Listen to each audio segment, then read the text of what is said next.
বাহ বাহ বাহ বাহ বাহ বাহ বাহ, সত্যি আমি ওই ঘরে পড়ছিলাম, ভাবলাম খাবার জন্য ডাকবার, তুমি এদিকে খেতেও শুরু করে দিয়েছো, তাও আবার আমার না দিয়ে।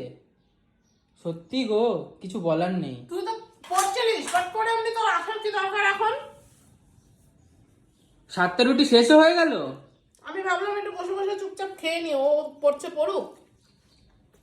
7টা রুটি শেষ হয়ে গেল গো।